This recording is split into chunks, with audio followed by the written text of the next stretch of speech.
ಮತ್ತೆ ಮನೆಗೆ ಸಾಮಾನು ಬರೀ. ಅಮ್ಮ ಅದ್ ಸಾಮಾನಲ್ಲ ಕಣಮ್ಮ, ಮನೆಗ್ ರೇಷನ್ ಬರಿ ಅನ್ನು. ಸರಿ ಆಯ್ತು, ತೊಗರಿಬೇಳೆ ಬರೀ. ಎಷ್ಟು? ಇಷ್ಟು ಬರೀ. ನಾನು ಅಂಗಡಿಗೆ ಹೋಗ್ಬಿಟ್ಟು ಇಷ್ಟು ತೊಗರಿ ಬೆಳೆ ಕುಡಿ ಅಂತ ಕೇಳ, ಎಷ್ಟು ಕೆಜಿ ಅಂತ ಹೇಳಿ. 1 kg ಬರೀ. ನೆಕ್ಸ್ಟು ದ್ರಾಕ್ಷಿ ಎಷ್ಟು ಬೇಕು? ಇಷ್ಟು ಬರೀ. ಹಾ, ನಾನು ಅಂಗಡಿಗೆ ಹೋಗ್ಬಿಟ್ಟು ದ್ರಾಕ್ಷಿನ ಇಷ್ಟು ಕೊಡಿ ಅಂತ ಕೇಳ್ತೀನಿ ಅಲ್ವಾ? 100 ಗ್ರಾಮ್ ಬರೀ. ಆಮೇಲೆ ಒಂದು ಟಾಯ್ಲೆಟ್ ಬರೀ. ಟಾಯ್ಲೆಟ್ಟಾ? ಬಾತ್ರೂಮ್ ಎಲ್ಲ ಕ್ಲೀನ್ ಮಾಡಕ್ ಆಗ್ತಾರಲ್ಲ ಅದು. ಥೂ ಅಮ್ಮ, ಅದ್ ಆಲ್ ಔಟ್ ಕಣಮ್ಮ, ಸೊಳ್ಳೆ ಸಾಯ್ಸಕ್ ಹಾಕದು. ಥೂ, ಆಮೇಲೆ ಹೇಳು.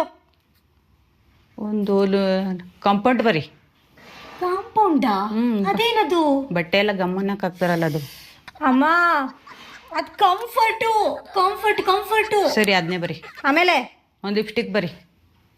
ಲಿಪ್ಸ್ಟಿಕ್? ನೀನ್ ಯಾವಾಗ ಲಿಪ್ಸ್ಟಿಕ್ ಆಗತ್ ಸ್ಟಾರ್ಟ್ ಮಾಡ್ದೆ?